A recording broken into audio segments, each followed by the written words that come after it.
It's WST Sunday Live, hosted by Hrabchak, Lyss Houde, and Jacob Stoller.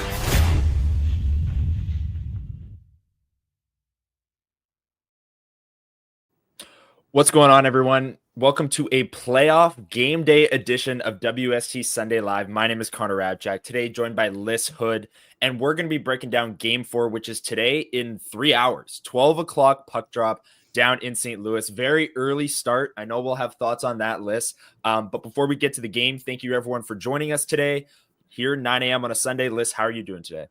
I'm doing super well, and I want to just take a quick second to say congrats. For those of you who aren't on socials, maybe don't know, Connor graduated yesterday, got his nice little degree there, and look at that. Just like that, end of an era is over, and look at that CMU alumni mug on the stream today. Look at that. So look at that. Big congrats to this guy. It's been a grind. I know that university can be I have lots of thoughts on university. We've been there and done that, and it's not easy to manage the schedule because of how undisciplined you can be if you choose to be, because you have to kind of do everything at your own pace, and especially with what we do where there's so many random practices, games, throwing up here and there.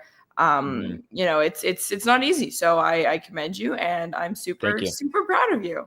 Thank you very much. And I'm looking forward to being able to go to practices all the time now, not having class to go to. And I can actually go to morning skates and practices. I've started going the last couple of weeks here with the Jets in the playoffs because, you know, it was exam season and everything. So thank you very much, Lyss. I appreciate that. And what's the degree in? Communications and media. Big shocker. But yes, that is the path that I have taken. So let's get into it. Let's put that degree to good use and talk about the Winnipeg Jets, Lyss.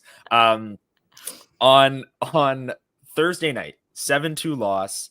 I don't even know where you want to start with this one. I think personally where I'd start with this one is the start, which was the first 2 minutes extension, maybe the first period entirely. But your blanket thoughts on Thursday's game, starting wherever you would like to start on that one. Yeah, I mean, blanket thought is that I don't want to sugarcoat it in terms of like, oh, the moral victories or anything like that. Like, it was a bad game. They came out flat, and St. Louis did not come out flat. And when you have two teams that are as good as these two teams are, there's not a lot of margin for error for a team to come out as flat as the Jets did in response to a team coming out as strong as the St. Louis. That's new. I'm going to use that. The St. Louis Blues did, and not expect that to happen. Maybe not to that high of a degree, but that early goal, 48 seconds in, with the home crowd behind them, and Pavel Buchnevich looking like he just won the lottery. Like, there is a lot of excitement, a lot of energy right out the gate, and there were some lulls for St. Louis, and relative lulls. Like, it's not like they were ever bad over the course of the game, but in the aggregate, kind of over the full 60-minute sample, they kind of took it to the Winnipeg Jets, and I give them their flowers because that was a great performance. That's exactly what they needed, considering they were down 2-0. And Pavel Buchnevich was a player who, in the first two games, I didn't notice all that much. Like, he wasn't very visible for the Blues. Like, Robert Thomas and Jordan Kyrou, I thought, were driving their offense in the first two games. Man, Pavel Buchnevich was the best player on the ice in Game 4, all over the place. Obviously, he had the hat trick, which, if we want to talk about another part of this game, the first dagger I felt like was Cam Fowler's goal in the first period that made it 3-0. The second dagger, if I can have two daggers in one single game, would be the Connor Hellebuyck misplay for the Pavel Buchnevich hat trick. And not only because they went down 4-1, but because they had to sit through the hats being picked up for 5 minutes and sit on that goal, like not just any goal, sit on that goal where Connor Hellebuyck comes out of his net, has time to make a play. Defensemen aren't really available, doesn't make the play, and it ends up in the back of the net after I don't know, 20, 25 minutes where the Jets were the better team in the second period and then scored the goal with David Gustafsson. And some people might say scored 2 with Cole Perfetti's goal. So I don't know. I thought the first period absolutely killed them. And if there's one thing that I'm looking for today in game 4, it's the first 5 minutes. Hustler asked Ken Wiebe, like, how important is it to get to the first TV timeout tomorrow? That he asked that yesterday. Well, it's now today. But how important is it, Lyss, for the Jets to get to the first TV timeout and look like they're in the game and have it be 0-0 and like calm down the crowd a little bit and not let them go wild in the first minute and a half? Well, it's imperative because they haven't done it yet. They've been the better team in the first 2 games. I will give them that for sure. But they haven't been the better team in the first 5 minutes of any game this series, right? Like they haven't had a super strong start. And people talked about how they were nervous in game 1. And then game 2 was a little bit shaky too. And then game 3, everyone watched it. And we know how that started. Like, you got to be better to get started, especially if they want to assert the fact that they are supposedly the better team in this series. So I think it's going to be huge. And the start was pretty ugly on Thursday. And I think James Robinson in the chat has the most important point, which is just that I will reserve most of my harsh judgments until today's game. If they start flat, if they play flat for much of the game, if they, kind of are loose in the third period, all these different things, that's when I'm going to be greatly concerned about this hockey team. One thing that I've been saying all year, Lyss, and you've been saying, and Jacob's been saying as well, is fans need to let this team have the opportunity to prove them wrong. One bad playoff game, it's not last year all over again all of a sudden. They have a chance to prove all of us wrong, who think it might be just like last year where, the Blues have absolutely figured them out and the Jets look slow and it's over and Blues are going to win in 6. Give this team a chance to bounce back today and prove you wrong, because all year long they've done that. When they've had a bad performance, they've rattled off 11 straight wins after the Utah game. They bounced back from the LA game and won against Vegas on the road, the Florida home and home.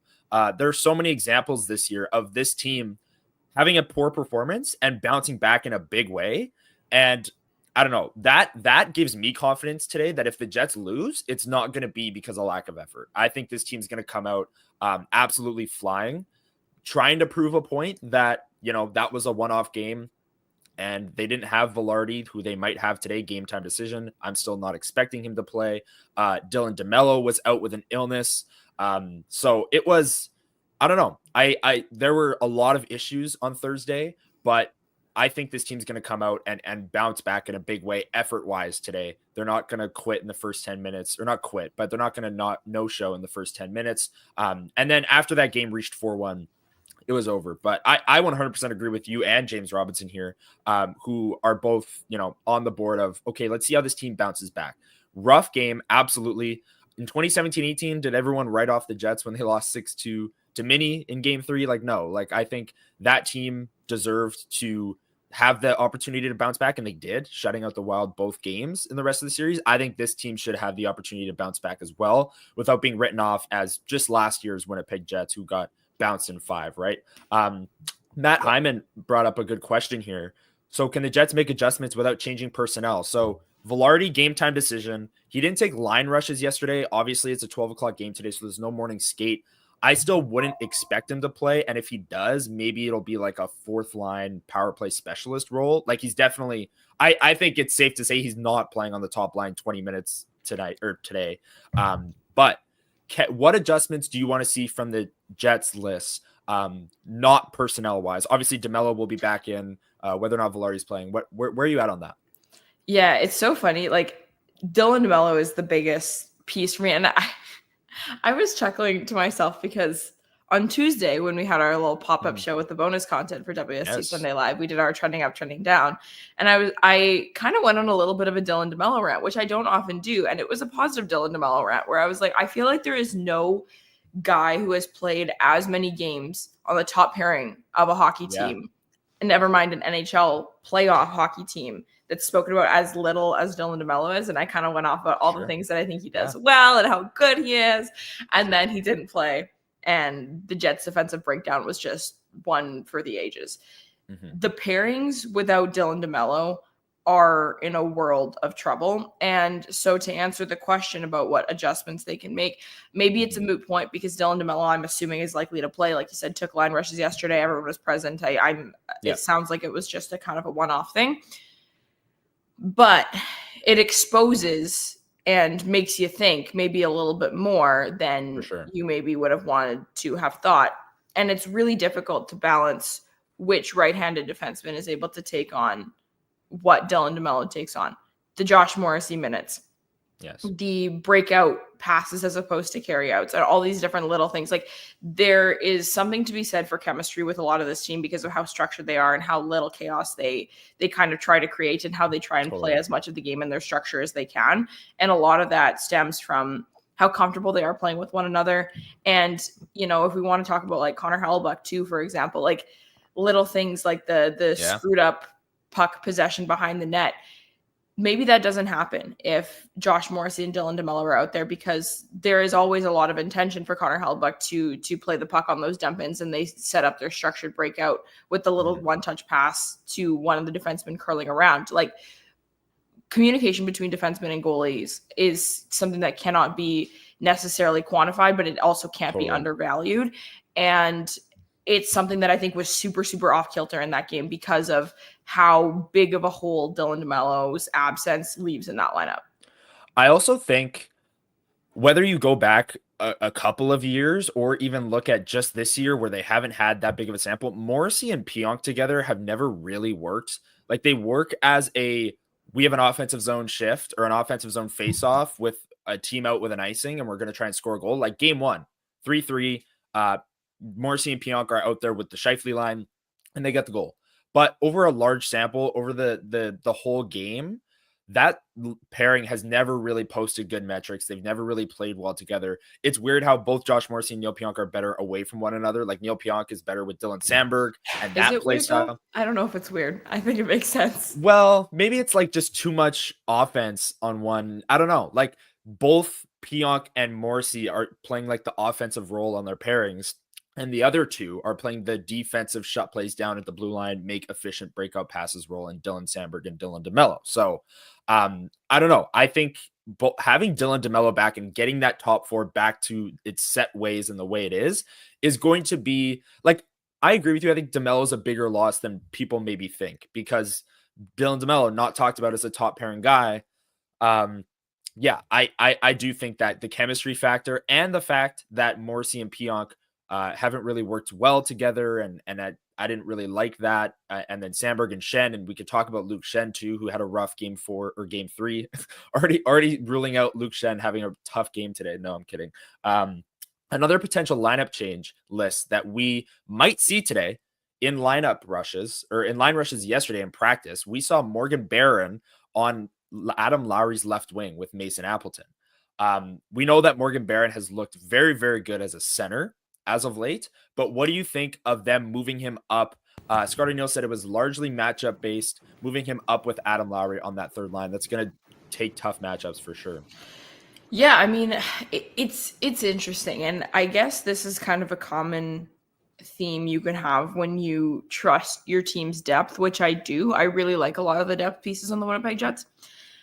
I don't know, like, okay, so that line, I assume they would, in an ideal world, like to see take the brunt of the Thomas Buchnevich, and whether it be Kyrou or Neighbors, whoever's playing with them. Do you think that that's what the intention is when he says it's for matchup purposes? Yeah. Like, I don't know, because St. Louis is controlling the matchup. Right. No, so that's where I'm going with that, is that it's like, okay, if that's what Scott O'Neill wants is for that line to play against them, then maybe that's what Jim Montgomery is not going to want, and he's going to try and put Thomas out against Scheifele. But where I was going, which works for the Jets. And I do think there is some potential for Morgan Barron and Adam Lowry as a unit to be like really fun and like feast against like Nathan Walker and Radek Faksa. Like, I do think that there is some potential for them to win offensively in a matchup, even though they're probably putting them together as a defensive response, if that makes sense.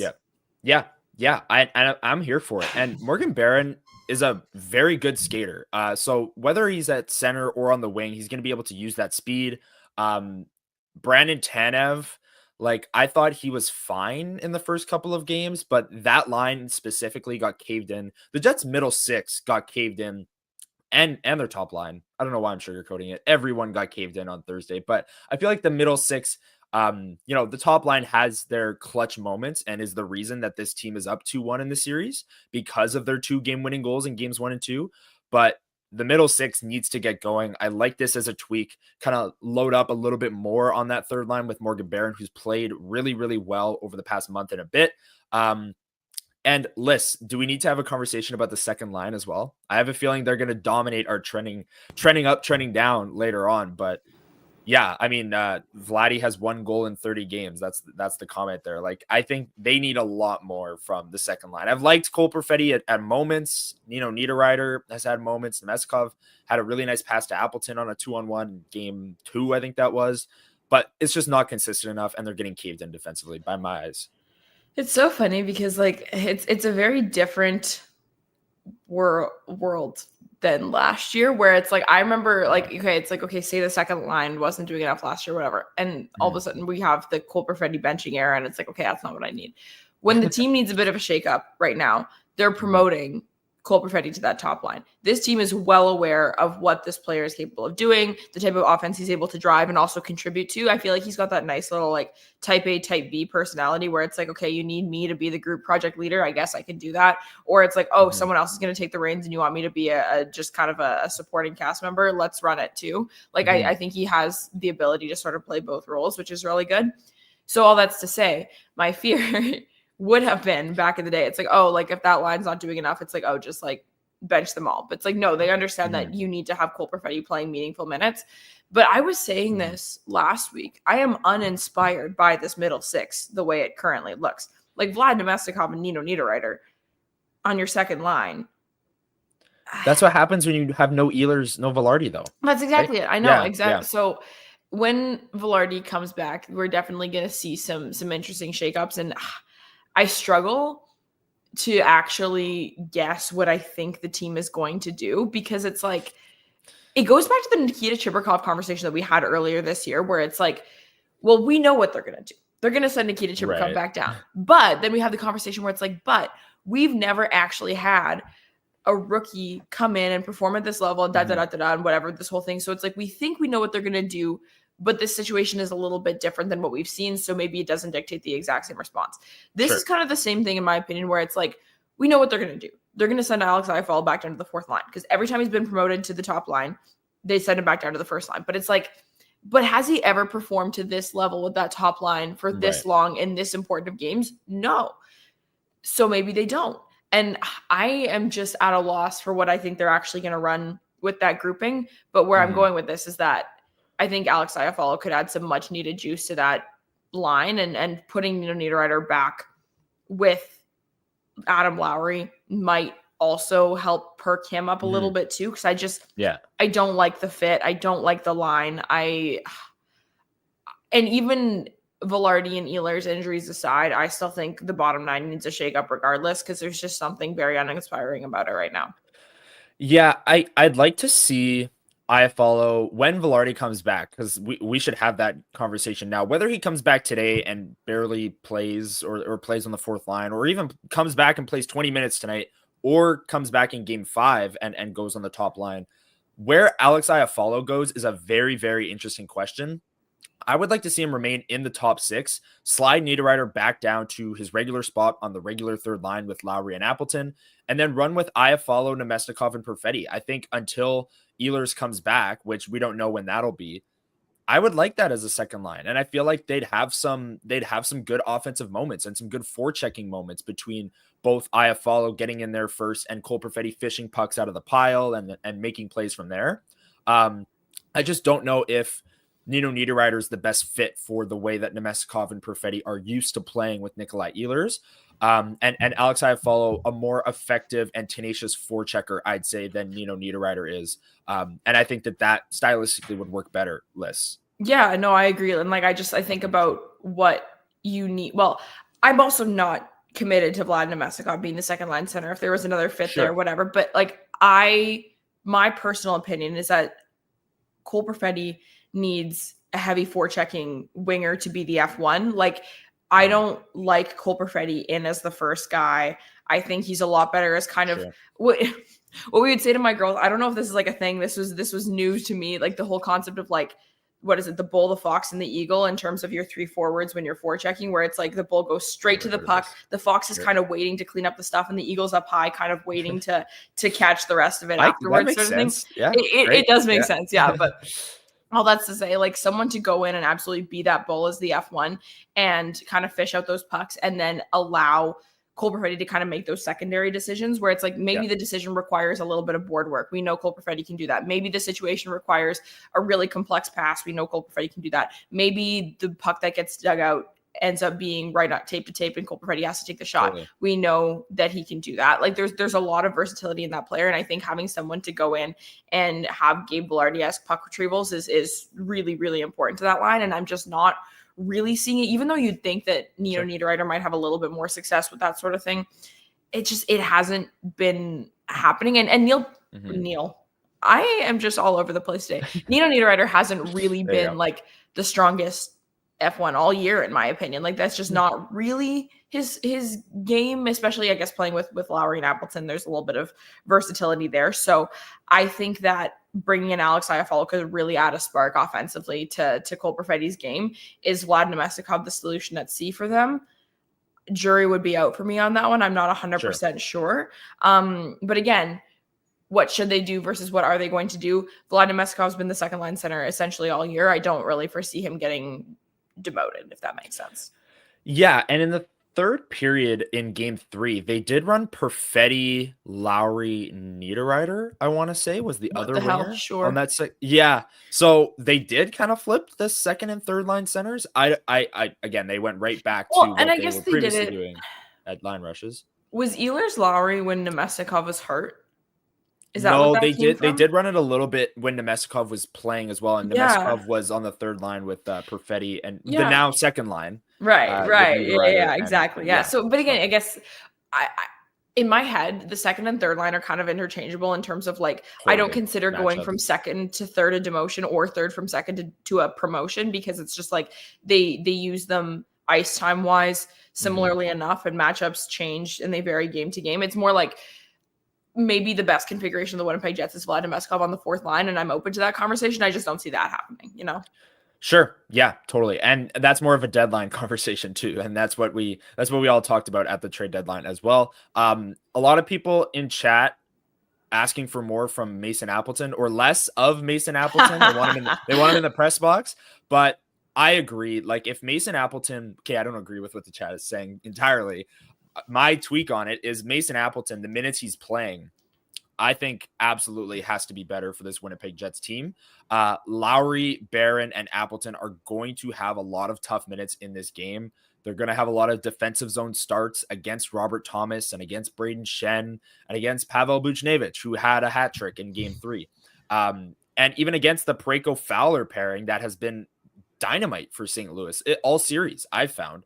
And look, I think if this Jets team is going to win this game today and go back home with a chance to end this series with a 3-1 lead, they're going to need something out of this Barron, Lowry, Appleton line. And I'm not just saying goals. They need to, control the flow of play. They need to cycle the puck, play defense by playing offense in the offensive zone, hold on to pucks, because the Jets had no sustained offensive zone time in the first period on Thursday. And then in the third period outside of, after Connor Hellebuyck's misplay.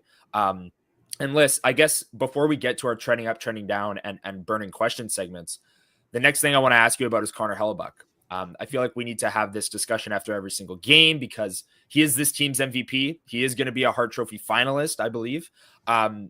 What did you, the play specifically first on Connor Hellebuyck, the misplay, and then Connor Hellebuyck's series as a whole so far, teeing up today's game and what the stage is for Connor Hellebuyck today.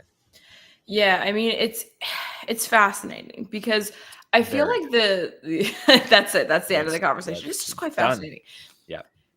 People talk about how playoff hockey is different than regular season hockey. And the PDO cast has done a really good job of kind of outlining this with the Winnipeg Jets. And they express this as their concerns going into the playoffs. And they've sort of brought it up here and there as the playoffs have begun, just in terms of how much hockey the Winnipeg Jets play as a unit, how structured they are, and how much more chaotic the playoffs are, and you need to be able to manage the chaos. A big and boring goalie like Connor Hellebuyck manages better under all the structure and all these different things. And where I struggle a little bit is that while, yes, the playoffs are more chaotic, there's also less open ice and open space to make heavy, those high danger chances and all those different things. Sure. And so there's just so much that I'm not sure about in terms of where we should be at with our opinions on Connor Hellebuyck, because during the regular season, he's put up amazing results. And we joke about this, right? The best 3 seasons a goalie has put up in this modern era in the last 3 years, where he's doing that with a lot of open ice being kind of exposed every now and then. Yes, the Jets are playing structured hockey, but you do see more of those breakaways and random on-man rushes. There haven't been a ton of high danger chances coming from the middle of the ice in this series. There just haven't. Yeah.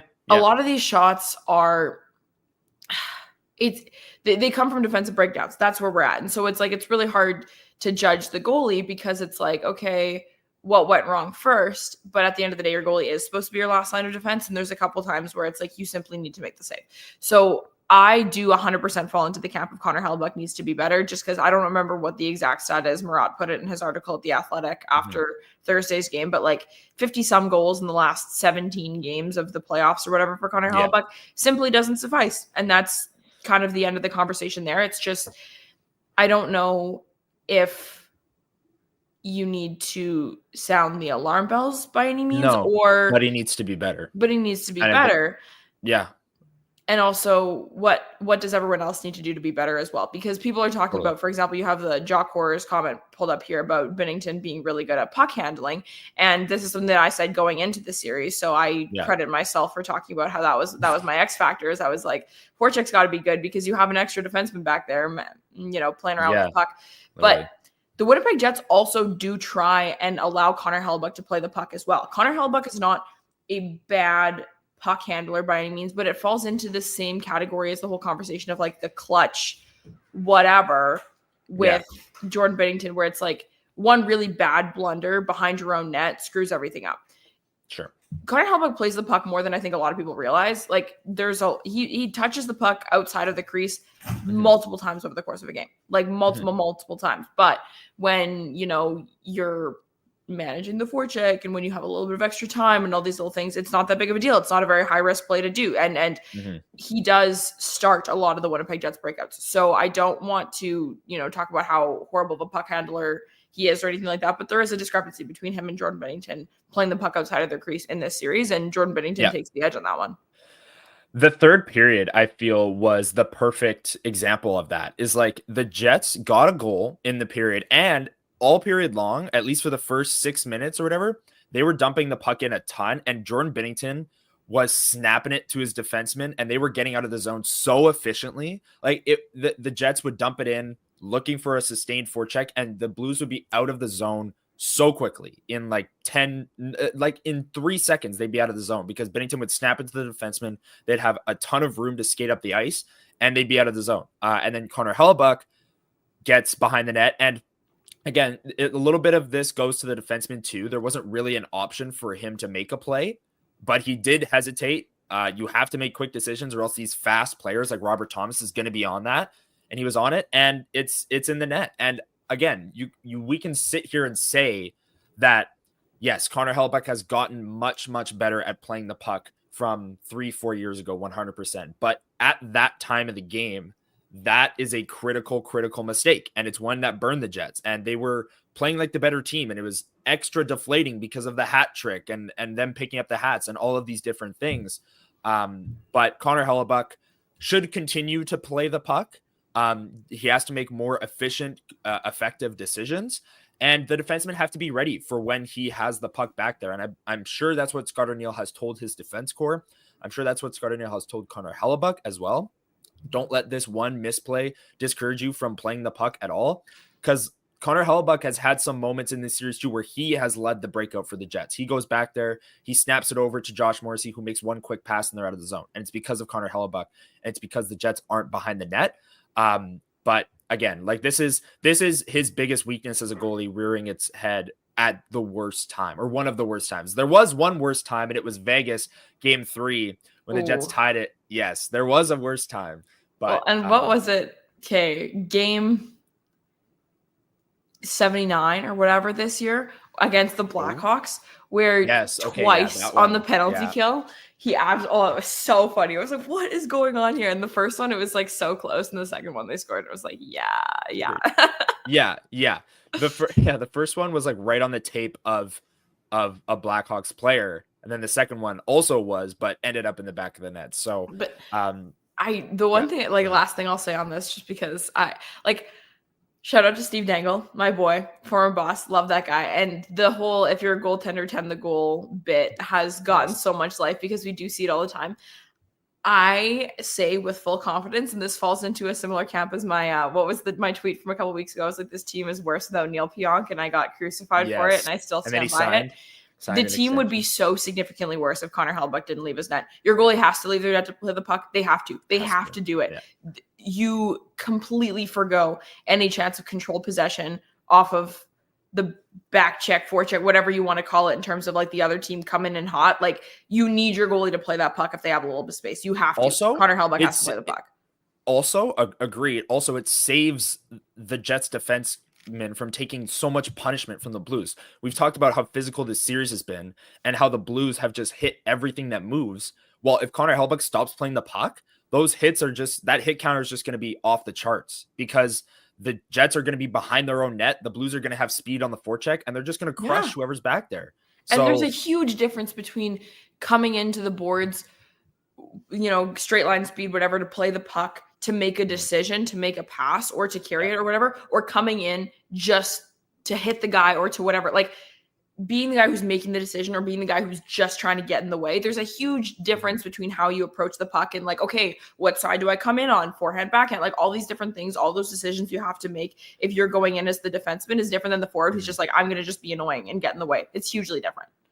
Yeah, 100%. And that's all we need to say on Connor Hellebuyck and his puck playing abilities and whether he needs to be better today, because absolutely, like the rest of the team, Connor Hellebuyck needs to be a lot better today. Last thing I want to say on Thursday's game before we get to our segments is, I get that fans, it's the playoffs, and the reactions coming from each and every game are going to be super lopsided one way or the other. Like, the Jets win a game, they're winning the cup. They lose a game, they're frauds and they're out of the league. But I don't know. I just want to say on that super quick is to those Jets fans, I completely understand, like, get it. We've all been there in terms of just like reactions to stuff. If the Winnipeg Jets were to have come out and won that game 7-2, would you have said series is over, St. Louis dead in the water? No, you would have been like, hold on, we got one game left. Yeah. you wouldn't have made a decisive opinion on that game if the Jets had won it to that degree. So just chill, because you shouldn't in either capacity. You shouldn't. The series isn't over until the puck goes into the net for the last goal of game 4, win, whatever. Right. That wasn't a real sentence, but but I know what you mean. And I agree, because it's like this is the Stanley Cup playoffs, and you're not going to go. I know the saying is like, oh, you're not going to go 16-0. And that's like a very like backhanded way of saying like, yeah, no team is perfect, but like, no team is perfect. And this team was without DeMello and Velarde, who are both nearing a return. DeMello's going to play today. Velarde, who knows, game time decision. It was a bad game. You flush it and you move on. And it's the Stanley Cup playoffs. And the Jets had 2 days between games, and they'll have another 2 days between games. And I think they're really going to bounce back effort-wise today. I see some people saying, well, it's not it's not the losing that bothers me, like this comment. It's how poor they played. I'm totally okay with that. But you can't watch this team win the President's Trophy, win the first 2 playoff games, and then lose game 3 and say, oh, it's over.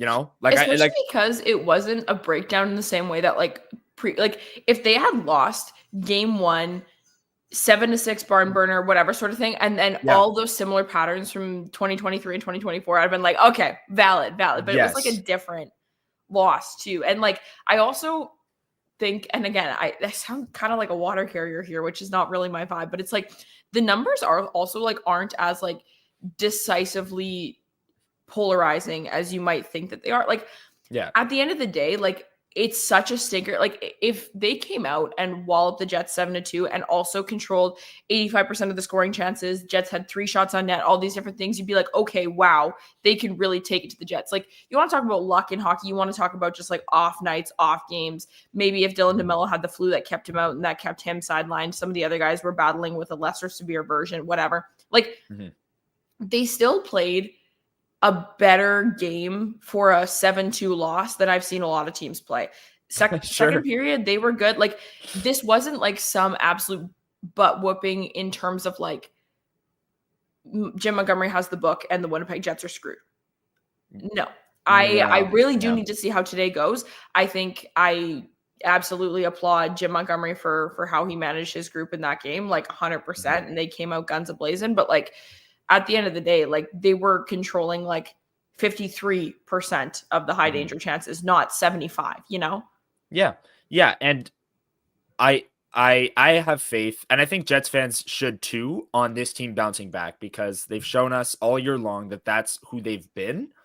And I get it. You need to do that in the playoffs, not the regular season. Doing it in the regular season is one thing. Doing it in the playoffs is another. I'm just keeping an open mind that this team is going to carry some of that over and have a much better effort today, Lyss.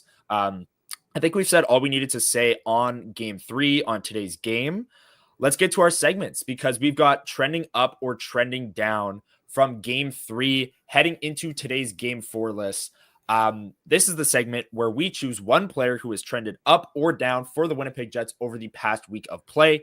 We did do a pop-up show on Monday, meaning that this is just going to be from Thursday's game 3. So there's going to be a lot of options for trending down for sure. But hit the chat room. Let us know your picks for trending up or trending down. And we've got 360 people here with us live on YouTube.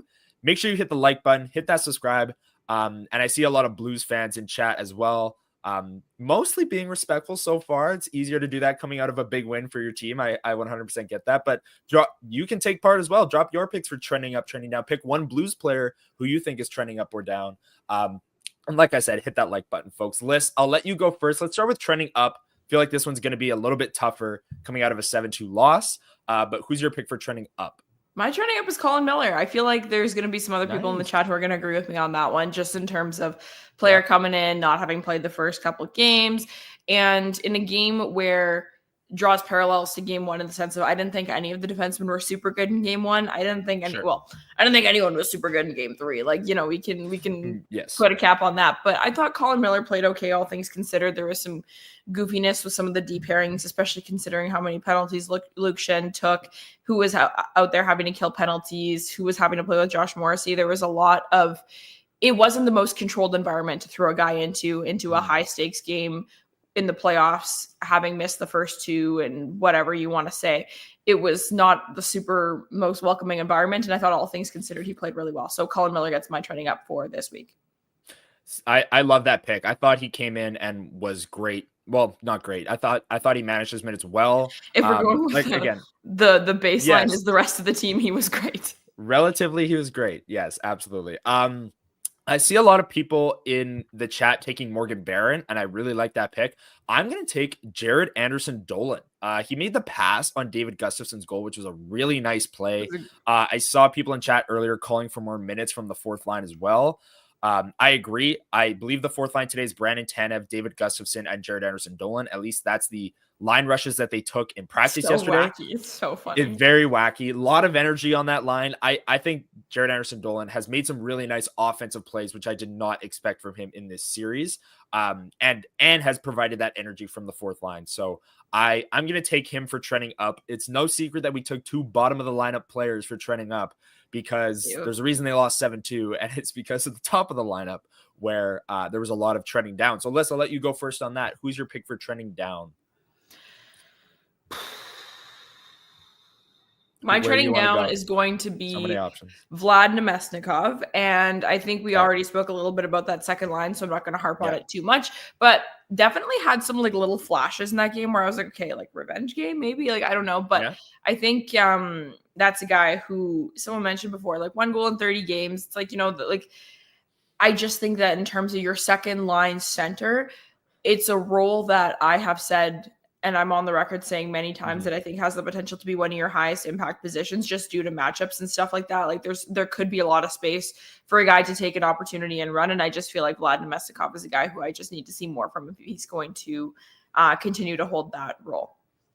I definitely agree. I spoke about him earlier. My trending down pick is going to be Mason Appleton for the amount of minutes that team plays and for the amount of minutes that line plays and for the role that Mason Appleton's bringing. I need to see a little bit more on the forecheck, on the cycle, defensive responsibility. I can't see that line getting caved today, especially with how they played in game 3. And obviously Adam Lowry is going to have a big impact on that and Morgan Barron on that wing if that stays for the majority of the game. But I'm going to take Mason Appleton as well because he needs to have a good game today if the Jets are going to get back on track for sure. Luke Schenn gets off scot-free in this one. Look at that. Yeah. I mean, like he's up there for sure. Sorry, Fastity just says in the chat, this is going to be the first time I'm going to say the name Logan Stanley today. How crazy is that? We did 41 minutes. For the record, we did pick him for trending up after game 2 on our Tuesday. I picked him for trending down after game 1. Well, yes, it's flip-flopping, but Logan Stanley, you will always be famous.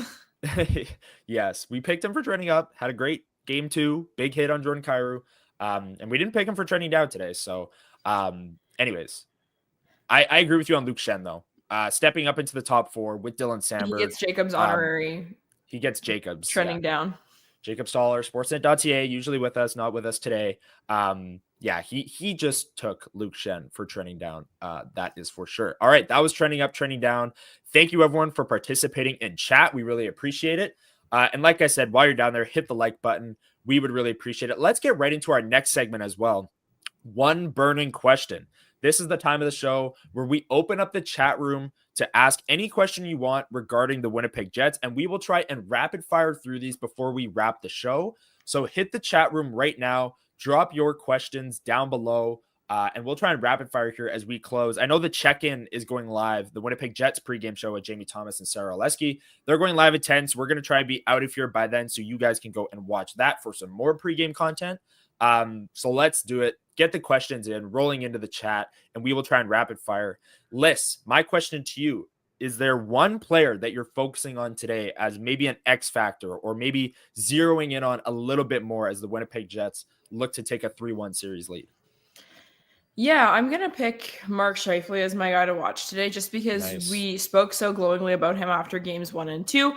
Elliot Friedman came on the show last week. If you haven't listened to that conversation, we definitely encourage you to go do so. And we spoke about just the kind of player that Mark is, kind of leader that he is, and all these different things, and just had some really nice things to say about Mark Scheifele, where if you know me, I don't always have the nicest things to say about Mark Scheifele, but just in terms of like, I think so highly of him. And every now and then it's I need to see a little bit more from him. I want to see him go God mode because of the toolkit that we know he is capable of using in a game.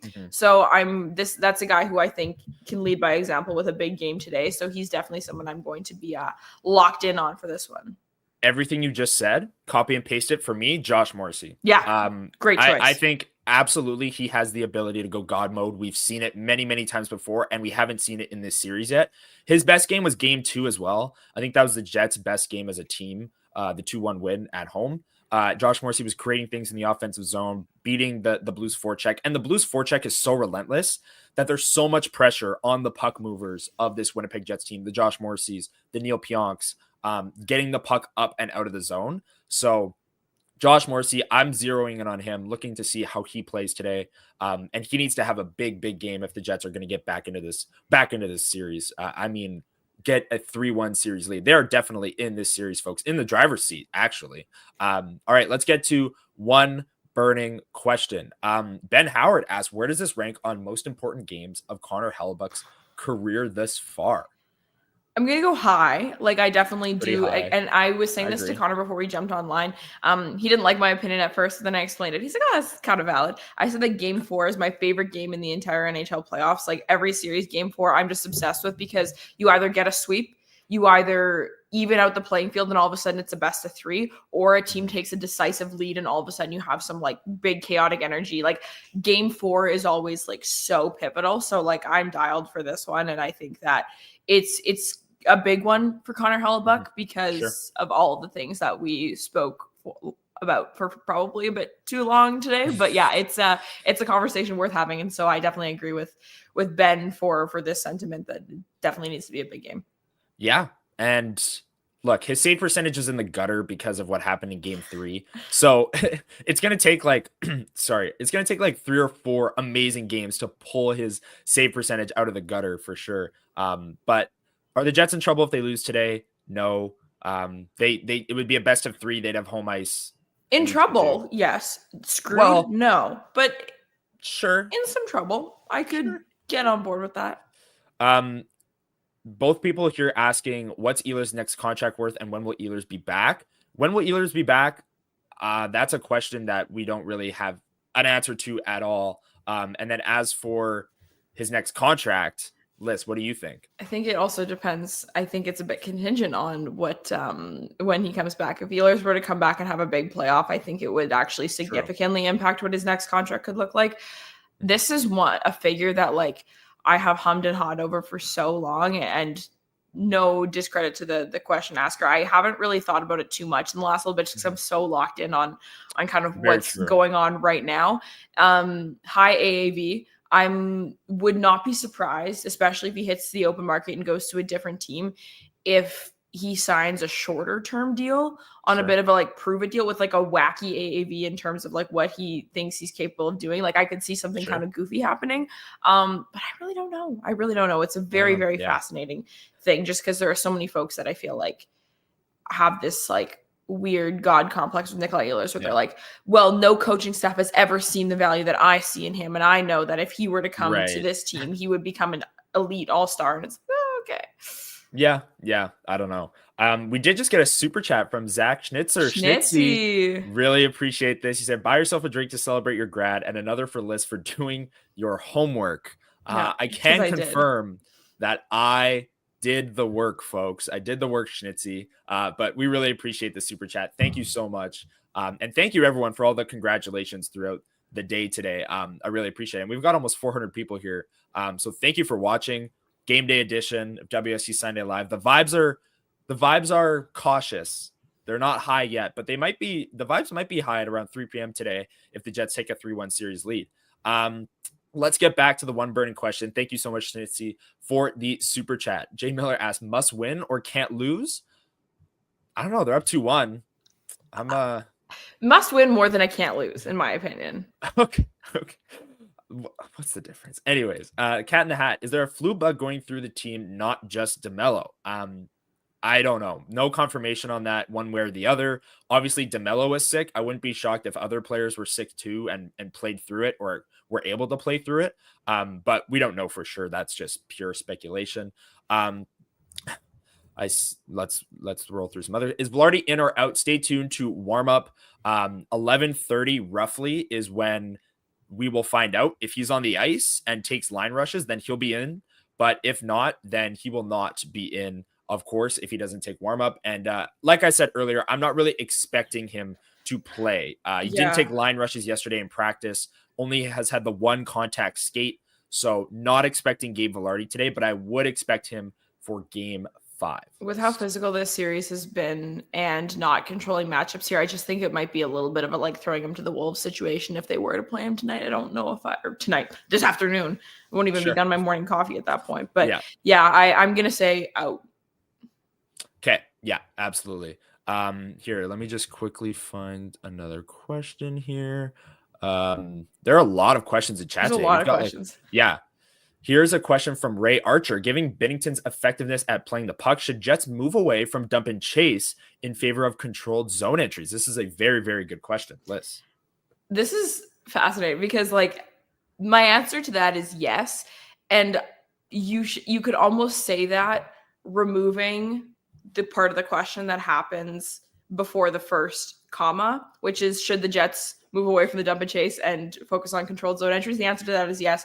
Rush chances are the most dangerous chances in all of hockey. If you can get a rush chance, you should always go through that. That shot is always going to be one of the most high danger chances that you can possibly get, and one of the higher percentage ones, just because in terms of puck retrievals, passing the puck around, there's so many points of failure where the opposing team, the defending team can get the puck away. They can get in your screen, all these different things.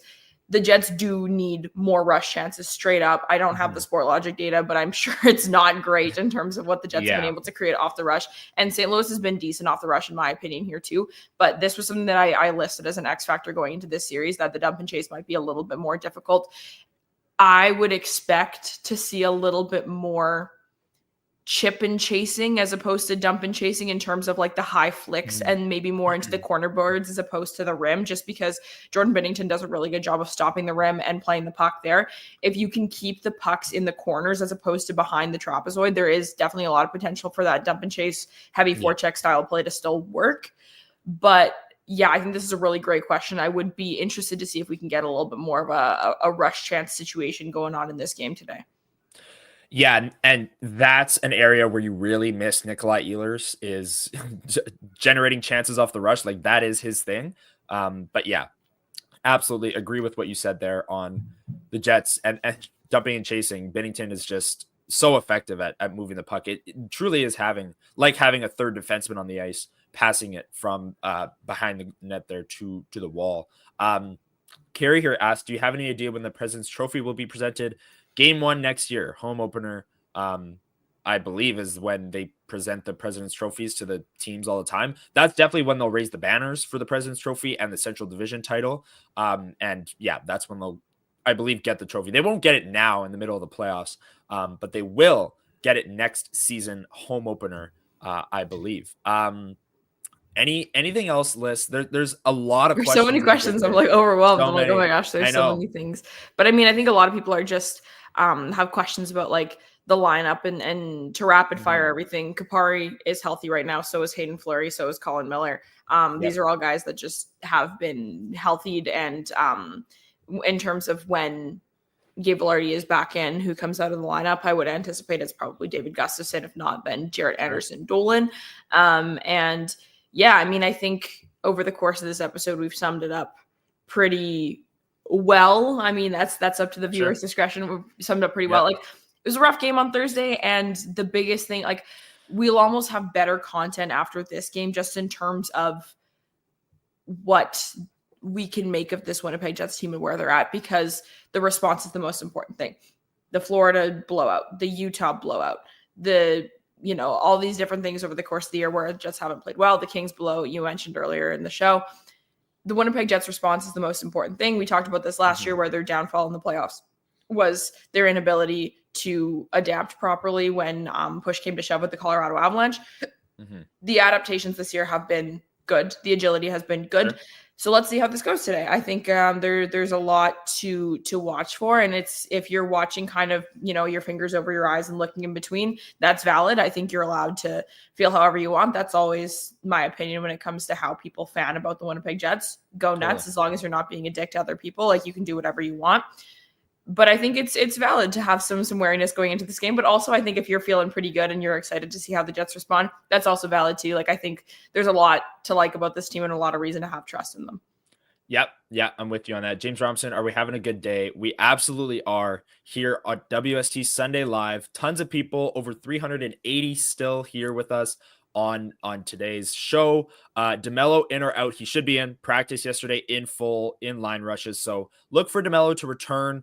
Gabriel Vilardi, still a game time decision officially, but like we both said, we're not really expecting him to play after one contact practice where he didn't skate in line rushes. And that's it. That is it for one burning question. Thank you so much, everyone, for participating and joining us here at 9 a.m. on a Sunday ahead of Game 4 at noon between the Winnipeg Jets and the St. Louis Blues. Lyss, anything else on today's game, on this series? Maybe NHL wide on some of the other playoff series, if you want to touch on that before we wrap up today's show.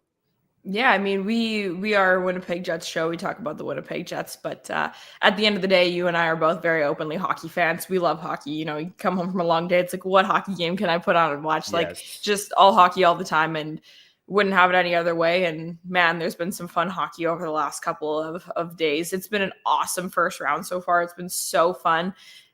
no possibilities for any sweeps in the first round, which I think is good for the sport. I think having like a random sweep in like the Western Conference final or something is crazy and fun and wacky when it happens. But like, I don't like first round sweeps because it just, I don't know, they just feel anticlimactic to me. And I need some pushback. I need some dramatics. I need some excitement. And Ottawa going to overtime with Toronto again yesterday and actually finally being able to squeak out a win for their home crowd was super awesome. Yeah. Colorado finally having an actual dominant performance over the Dallas Stars was super cool. Gabe Landeskog's first goal in the NHL since June of 2022. Absolutely ridiculous. Minnesota and Vegas coming up as the random underdog favorite from being one of the most entertaining series in the entire first round has been so fun. Montreal kind of sticking it to the Washington Capitals in a crazy performance. Like, it's been a great weekend. I am so dialed and I'm so glad. I always get more sad as the playoffs progress just because there are less games every single night, but like I soak in every moment of what we're in right now because this hockey has been so much freaking fun. How about the LA Kings getting the Oilers back into the series with that challenge? Remember when I said that this was going to be the most fun series to tune into and you called me stupid? Yeah, who's laughing now? Rewind the tape on that. Rewind the tape on that. I called you stupid. Yeah. No. Yeah. I don't think that word's ever come out of your mouth. I'm not gonna lie to you. You wouldn't do that to me, but anyways, you would be rightfully so in doing it sometimes. But yeah, that series has been super fun. But Stoller was nuts for that. I won't lie to you. Yeah, and I will say, like, Edmonton looked so good in that game, and it was Calvin Pickard had like 4 goals against on 23 shots or whatever. Like, I just feel like they are pushing the limit of how bad of goaltending can you have and still be competitive in a series. It's unbelievable. Yeah. And yeah, the challenge by LA, like they reviewed it for a kick, which it wasn't. He kicked it to his stick and whacked it in. And then they challenged it for goalie interference, which like was maybe there was goalie interference, but I feel like if they reviewed it, they would see, you know, like, okay, so first of all, LA had time to watch the video over and over again because they were reviewing the kick. And from one view of the video, overhead angle, I didn't see anything in terms of goalie interference. And, and time of the game, too, is 4-4, 6 minutes left. Edmonton just scored. You're going to put them back on a power play with a marginal goalie interference challenge? Like, especially the Edmonton Oilers power play, too. Like, oof, let's be careful here. You don't want power plays in that series at all because LA's has been lethal lately, too. But it's actually so funny. Pavel Buchnevich's first goal or second goal of the hat trick last game. It was so funny because at first when I saw it, I was like, oh my God, kick. And then it was like, first goal. What a pro for, because it was a kick. Absolutely. But then if it touches your stick before it goes in, no harm, no foul. So I thought that was awesome. But it's hilarious that you say that Edmonton's like pushing the boundary of how bad of goaltending you can have. Because it's so funny. Because it's like that the existing record is probably set by them last year. And they're like, what if we continue on this trend? One goal away. That's the answer, I guess. Yeah, I don't know. It's the first round of the Stanley Cup playoffs is the best time of the year. It's there's so many great games every night. So fun. And yeah, that Buchnevich goal, I thought it was going to be the easiest challenge and review ever, but not quite. It's incredible play. That's a professional play right there. Yeah. And Buchnevich, a player that, like I said, maybe didn't have the biggest impact in the first 2 games and was easily the best skater on the ice in game 3. So anything can happen. Anything can happen. That's going to do it for us today, folks. Thank you for joining us. A little bit of a shortened, we usually like to go like an hour and 10 minutes, hour 15. We don't like going off the air, but the Winnipeg Jets have their pregame show, the check-in, starting right now at 10. So go watch that as you prepare for the Winnipeg Jets and St. Louis Blues game 4 today at noon. Thank you, everyone, for tuning in. Enjoy the game today. Look for a bounce back performance from these Jets effort wise for sure. That's what I'm expecting. Look to see Gabriel Velarde, whether or not he's playing. Stay glued to social media for that. And enjoy the game, folks. The very next game is game 5, Wednesday, 8:30 p.m. Central. And Winnipeg Sports Talk Daily will absolutely have you covered over Monday and Tuesday. Maybe we'll do a bonus show as well here at WST Sunday Live. But enjoy the game today. And we will see you all next Sunday for sure on the next episode of WST Sunday Live at 9 a.m. Thank you, everyone, and enjoy the game today. See ya.